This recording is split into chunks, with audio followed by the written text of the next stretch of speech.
C'était le 25 janvier 2012 à Besançon. Jean-Luc Mélenchon président, les militants y croyaient. Ils étaient 4500 ce soir-là. Tous les espoirs étaient permis, pour les législatives aussi. Adol, Claudine et Gérard se sont engagés aux côtés de Patrick Viverge. Ex-PS, il a porté les couleurs du Front de gauche dans la 3e circonscription du Jura. Pendant la campagne, tout le monde s'est donné à fond.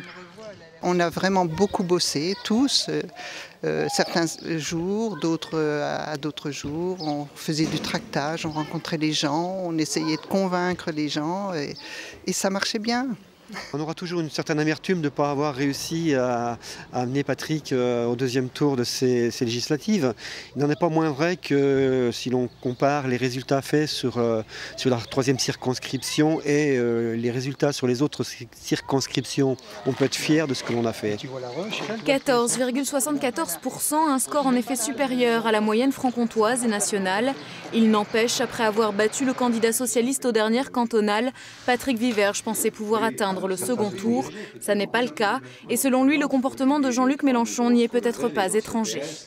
Il me semble qu'il aurait dû rester au-dessus de la mêlée, rester à un niveau national, profiter de cette dynamique qu'il a engagée pour les présidentielles et puis essayer d'en faire profiter tous les candidats aux législatives. Ça n'a pas été son choix. Moi, je ne le juge pas, mais il me semble qu'il n'a pas été bon. Au second tour, Patrick Viverge appelle à voter pour la candidate PS, Sylvie Laroche. Quant à son prochain cheval de bataille, l'ex-candidat insiste. Pour le moment, ce sera passer du temps avec sa famille et se reposer. Oui.